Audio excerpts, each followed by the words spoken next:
Non-Monogamy Help is a podcast where your questions about open, non-monogamous or polyamorous relationships are answered. Our host, Lola Phoenix, will consult a licensed therapist with over a decade of experience to address your problems. Names and locations have been changed or censored to keep your questions anonymous. You're listening to Non-Monogamy Help, the podcast. Hello and welcome to episode 117 of the Non-Monogamy Help podcast. I'm Lola Phoenix. Please send your questions to ask@nonmonogamyhelp.com and they'll either be in the podcast or the column anonymously. If you want to read all of the columns and listen to all the podcasts and find them in one place, you can find them all at nonmonogamyhelp.com. And it's also really helpful if you don't want to miss any of the podcasts and newsletters to subscribe to the email list. You get an email once a week if we have a column or podcast coming out that week, and you can do that by going to go.nonmonogamyhelp.com/email. And you can also follow the column on Twitter and Instagram at nonmonogamyhelp. If you want to support what I'm doing, I'd really appreciate it. You can become a patron on Patreon, and even the lowest tier helps support the daily running of the columns and podcasts, and it just shows me a general vote of support. You can do that by going to patreon.com/Lola Phoenix. And if you donate $5 or more a month, or if you pick the mid tier, I can't remember if it's $5 or more. I've switched over currencies and it's very confusing, but whatever. If you pick that tier, your name with your permission will be read at the end of the podcast with your permission. Anyway, let's get to this week's discussion question. If this is the first episode you're listening to, every week before I read the letter, I put forth a discussion question that you can use with your friends, partners, or anyone else to get to know them a little bit more. I also answer it myself briefly to give you a little bit of context. This week's discussion question is: how important is it for you, for your partner or partners, to get along with your family? This is a tricky question for me because I don't really have any connections to any family that's really close, so it's not really important for me at all. However, I feel like it is important, and that may be kind of like part two of this question. It is important for me to get along with my partner's family, or if I have a partner that's kind of like someone that I like, an anchor partner or a primary partner, however you want to call it, someone that I'm living with or spending a good majority of my time with, I would like to fit in with their family. I think it is something that has become really important to me. It's also really hard for me just because I have a lot of negative associations with family. So sometimes the prospect of having to fit into somebody else's family is really scary for me.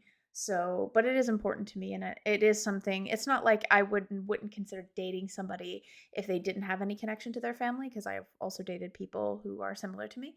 But I think I would kind of like someone who has a nice and supportive family, and I would like to be able to get along with them and maybe, have a familial type of connection with them. I think that would be really cool. But it's not a requirement, so if it doesn't happen, that's fine.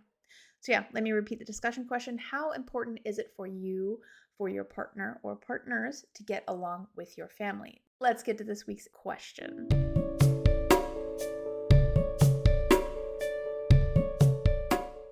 I'm seeking advice on a complicated partner/Metamour relationship I've been dealing with for almost a year. I'm married and polyam, and last year entered into my first secondary relationship with someone I had a great connection with. We've been dating for almost a year now and have developed a healthy and very loving relationship, one that took us both a bit by surprise. My boyfriend is also married and has been polyam with his primary partner for many years. When we started dating, he described their relationship as aligning closely with relationship anarchy/solo polyam. They moved in together shortly after he and I started dating, and since then their relationship has become increasingly toxic. My meta in many small ways has essentially tried to veto me from a relationship with him, demanding he spend less time with me, monitoring how much he texts me, asking him to take a break from me, interrupting our dates with nonstop calls or angry texts about quote-unquote emergencies, and so much more. She also initially refused to meet me and said she was uncomfortable doing so, even going so far as to say maybe she never wanted to meet me, only to later declare after a near breakup that meeting me was an ultimatum for her to continue a relationship with my partner because she needed to quote-unquote warn me about my partner. Given all this, I no longer think it's a good idea for us to meet. In short, my partner's primary relationship has become increasingly stressful and chaotic as his partner's behavior has become more chaotic in the last few months. The hardest part for me is seeing how draining and all-consuming this has become for my partner. He's gotten very burnout from the relationship, but is not ready to remove himself from the situation and is still hopeful that they can fix their problems. I've been trying to be supportive and patient, but also set boundaries to protect myself in this situation. I refuse to meet a meta who demands to meet me so that I can help her, quote unquote, fix the relationship between her and my partner. I also know to ask my partner for breaks from hearing about his problems. After some hard conversations, he's done an amazing job at making sure I too feel prioritized by protecting our date time from being interrupted. Despite all this, we do still talk a lot about what is going on in his primary relationship because it's become such a huge part of his everyday life. We both want to make sure that we don't let his other relationship overtake our own, but we struggle to maintain healthy boundaries around it because he is so emotionally and physically exhausted by all of this. So my question is, how do you suggest we allow space and time for us to have a fun and loving relationship while also allowing us space to be each other's emotional support? My partner and I want to continue to nurture our relationship and to potentially be able to continue slowly growing our entwinement, but it has been a struggle to do that without taking on a lot of the drama of his primary relationship.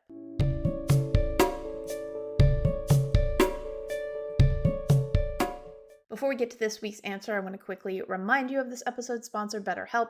Quite often in a lot of my columns and podcasts, I encourage people to seek a polyamory-friendly therapist. And for a lot of people looking locally for a therapist who may understand polyamory and can give advice about it and won't just be like, oh, your problems are because you're in an open relationship and you should just be monogamous and that will solve everything, blah, blah, blah, can be impossible or out of their budget. BetterHelp allows you to find therapists online that you can send messages to at any time of the day, and they do offer some financial aid.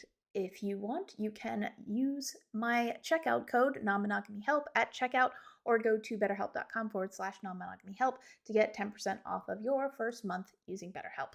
All right, let's get to this week's answer.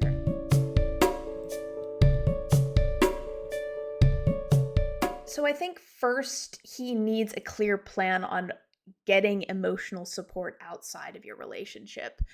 Does he have a therapist? Just talked about BetterHelp, but honestly, it's probably draining and frustrating mostly for you because you literally can't do anything. And I think that this is such a good example of where you can compare the situation to anything else. Like, let's say he had an extremely toxic parent who was doing the same sorts of stuff. Obviously, we might consider that more odd coming from a parent, but it is something that has happened. And in that situation, it's even more difficult for the person to decide to cut their parent out of their life.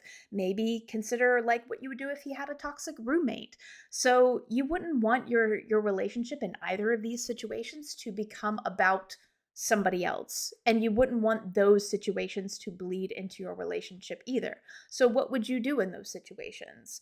I don't think that in the case of having a toxic family member, you would just be like, well, stop talking to your toxic family member. But at the same time, you wouldn't want your entire dates to be kind of focused on that. So I think the first thing is that he needs to figure out how to get himself some emotional support that isn't you. And that shouldn't necessarily be that difficult for him. If you were monogamous and it was a toxic family member, then I think in a way it would be even more complicated because for a lot of monogamous people, their partner is shouldn't be, in my opinion, but does often become their primary emotional support. And that can be really difficult if you have a toxic family member. So in either situation, I would recommend finding a therapist, finding someone he can talk to that is an objective third party, so he doesn't have to offload all of his feelings and stuff onto you. And I understand that you're in a relationship with each other and obviously you want to support each other. Obviously you don't want to be like, blah, I don't want to hear about your shitty relationship. You're wanting to be supportive and you're not an asshole. So of course you're not going to be like, blah, blah, blah, I don't want to hear it. But I do think that he does need to find some other emotional support because if he's leaning on you, it's because he doesn't have that. And if he's very typical of what men typically get told to say and told to think and told to do within the society that we have, and I don't think you're in a completely different society, but if you are, then I do apologize. But generally speaking, men don't get encouraged to share their emotional problems with their other male friends if they have other male friends. And it's a really big bummer because, if you had problems like this, probably, I'm guessing, it's stereotypical, could be wrong, but women sort of get encouraged to share their emotional problems with their friends in ways that men don't. And then men end up in situations where they're partners become their emotional primary caregivers, and that's not really entirely fair on their partners, and it becomes a serious situation for some men who get old and then their partner dies. So I think this is a good opportunity for him to reach out to his friends, talk to his friends if they're not open to hearing about his emotional problems. And I think sometimes it's just like getting over the awkwardness of that if it's kind of a cultural thing that's been ingrained into him, or seeking a therapist. He needs a clear plan for how he's going to get emotional support outside of your relationship, and he needs to stop relying on you as his primary source of emotional support. And that has nothing to do with whether or not this is a quote unquote toxic or whatever problems this person is having.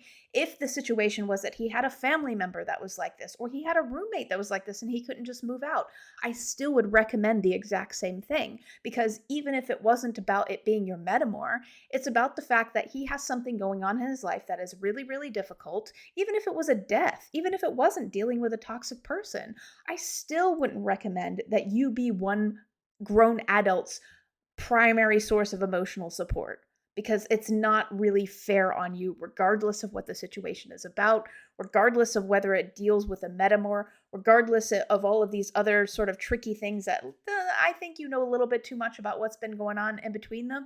But it's hard to say if, she's like calling him when you're on dates all the time. At a certain extent, you're gonna know about some things, but I would definitely keep those boundaries there. Like, just he needs to find another emotional support source that isn't you.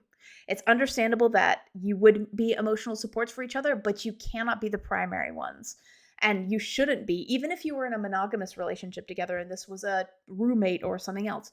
I still would encourage people to diversify their emotional support sources, diversify it. So get a plan for that.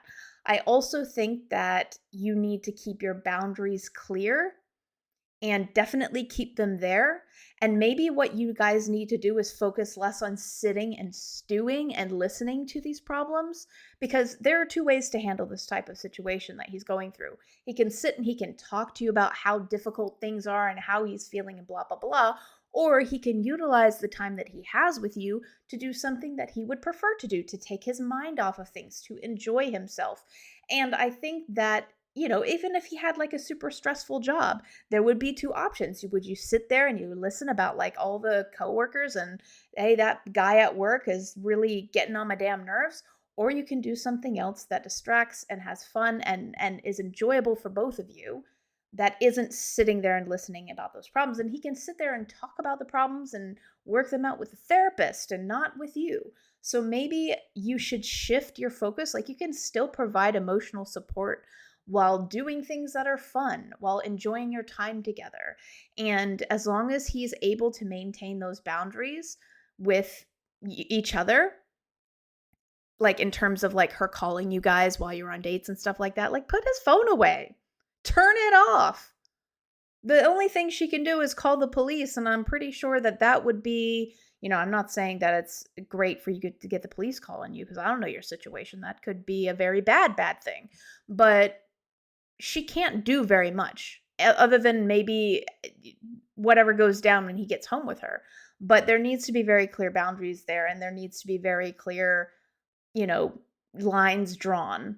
And then if those lines aren't drawn clear enough, one other thing that I can consider, it depends on how you want to go about this. Like, meeting up with her, I mean, that's a whole thing, right? And I think that I would have advised, if you were like, yeah, I guess I'll meet up with her. She can try whatever she wants, but understand that you can be as neutral as possible. And it's the same as if this were a toxic family member we were talking about, or a really horrible, like, say your mother-in-law, like, hated your fucking guts and was like always, imagine how you would do in that type of situation. You might still meet the person, but you're going to be neutral. You're going to be like, okay, and this is, thank you for giving me your perspective on the issue. Don't rise to it. Don't fight. Don't argue. Don't, you could do that. Or if you really want, this is something that I would highly suggest you discuss with your partner and with a couples therapist together. But if I were in that situation, part of me would be like, you know what, when we're together, you're going to turn your phone off and blame me for it. I would totally be like, you know what, whatever situation you're in with this person, I mean, it would be a lot easier if it was a family member, but like I would just blame me. Just say I asked you to. Just say, I think that's kind of crappy and I'm not, like I said, discuss this with a therapist, but like have those clear boundaries, and when it comes to her, just try to be as neutral as possible, because whatever's going down with her, like there's a lot we don't know about this situation. And I'm not trying to say that your partner's hiding anything, but we don't know what their situation was. We don't know what kind of discussions they've had. We don't know, like, you may know this. I don't know from just your letter what kind of situation they had with each other, how it was set up, how they talk to each other, what, we don't know what goes down. So I'd just try to be as neutral as possible. No more details, please. If he can manage to not give you any more details, because I think that makes it so much worse, especially if you have a hard time understanding why he's still staying in a relationship like that. And for me, even when I have friends who are in really bad situations, I sometimes have to be like, you know what? I don't know. I don't know is that I can help you with this, because once you start to understand like all of the bad things about the situation, it becomes really hard sometimes for you as the listening party to be like, why are you still in this situation? And you're not trying. It's so hard for you, especially because this is a metamour. You're not trying to like force them to break up. And obviously, like, you're in a position of power, in a weird position of power when it comes to this. And if you were like, dude, why are you with this woman? She's awful. Then that could equally be turned against you, like used against you by, like, not that it really matters, but do you know what I mean? Like, this is such a difficult position for you to personally be in, because you have a stake in this argument and you arguably have a dog in this fight, more or less. So you can't necessarily, you're not an objective third party. It's one thing if one of his friends was like, dude, why are you even with this person? Like, stop. But you're not an objective third party, so it's even harder for you to even give him it. And maybe you don't want to give him advice. Like, it's such a difficult situation. So you just like maintain as much as you can, like almost try to forget some of this stuff, because it's not helpful for you to know. The more details you know, the more difficult it's going to be to understand why it is your partner's staying in the situation. And it might affect your relationship. Like, it would affect me. Like, I would have a hard time. I'd have a hard time staying with somebody who was staying in a relationship like this. I would be like, why? Like, I for as much as I'm advising you to be neutral, I would struggle like hell to be neutral in this situation, dude. I would be like, why are you with this person? Nah, I don't even want any part of this. I'm out. Like, I think I would really struggle. But if you want to stay in this situation, then I do think that, like, no more details. No more details about what's going on in between them. He can say, "Oh, I'm having a difficult time with my partner." And that's all the details that he needs. If he needs to offload and tell somebody all the details so that he doesn't feel crazy, he needs to find a therapist or some other emotional support for that. You cannot provide that type of emotional support. You are not an objective third party, and you have a dog in this fight, and it's too damn awkward for you to feel like you know this stuff. And knowing these details does not help. So no more details. Keep those boundaries clear.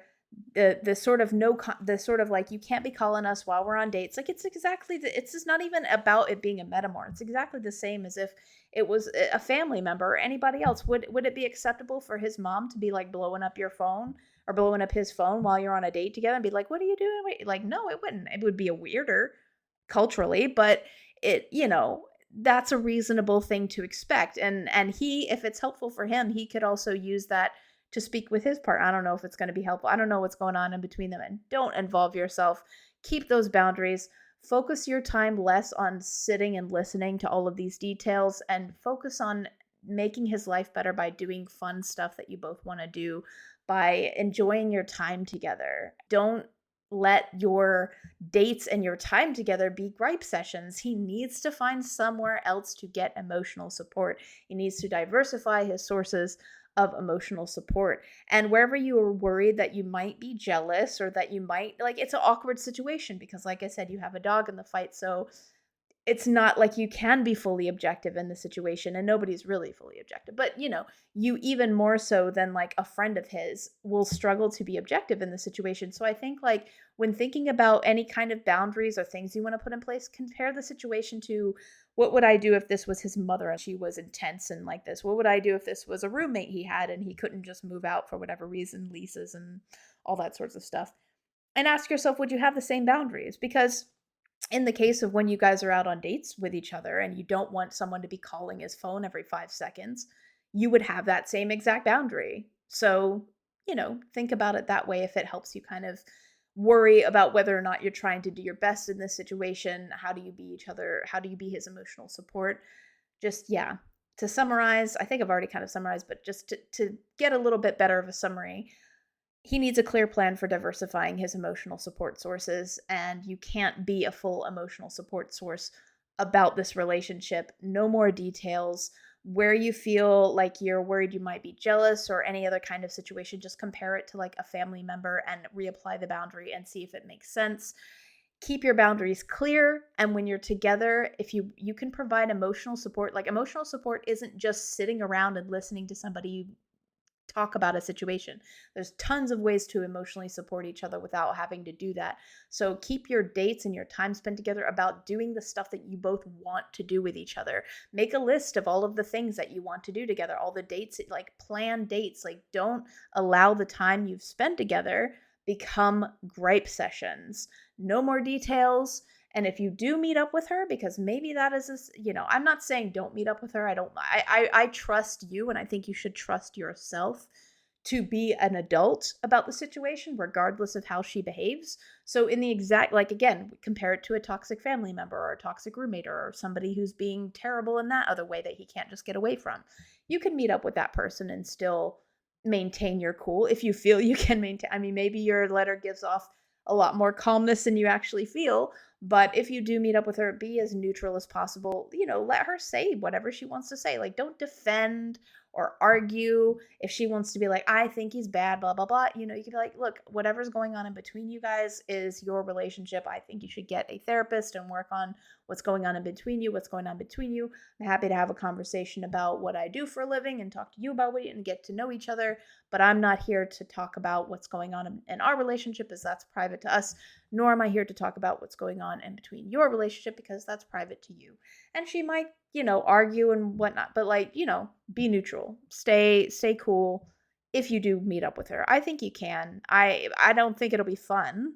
Doesn't sound like it'll be fun, but I think it's possible. Like if it's a situation where your partner asks you to do it, if it's something that you feel isn't a deal breaker, because it doesn't sound like that would be a complete deal breaker. It doesn't sound like it would be fun. And I can certainly understand your position of like, I'm not just going to meet someone because they're like holding my partner hostage.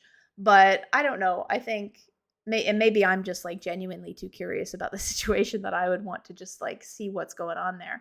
But if you do meet up, I think that you can do it in a neutral way that won't have any lasting impacts. And again, like I said, compare it to the family member situation or the roommate situation. You could meet those people without that being a huge deal and, maintain your composure, but only if you think you can maintain your composure and not fall for like whatever sorts of things, because I think given what you've said about her and what she's sort of indicated, she may try to convince you to break up or whatever. There's stuff going on with her.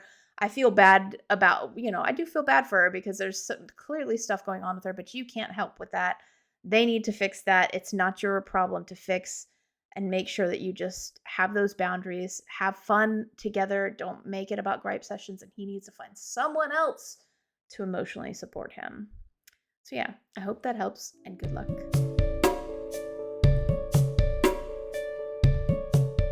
Thank you for listening to episode 117 of the Non-Monogamy Help podcast. If you want to be awesome, please become a patron. I would really appreciate that. It helps me run the columns in the podcast. This stuff costs money. It's not free, unfortunately, for all the stuff. So if you are able to do that, it would be super, super helpful. You can also donate on a mid-tier, which means that your name with your permission will be read at the end of the podcast. This week's current patrons are Laura Boylan, Chris Albury Jones, Juke, Nikki Jones, James Wartell, Justin Com, and Aaliyah. If for whatever reason you can't become a patron because life happens, I totally understand it. There's cost of living crisis. Not everybody has even a little bit of money to give up, and that's fine.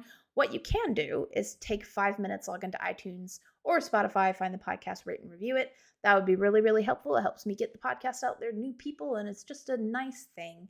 And if you don't want to write a review, you can just do a rating. That's absolutely fine. But I always, and also like tag me on social media if you do a review or anything like that, or just send me a message with the review, because it's just nice to see, and I don't get notifications when I get new reviews, unfortunately.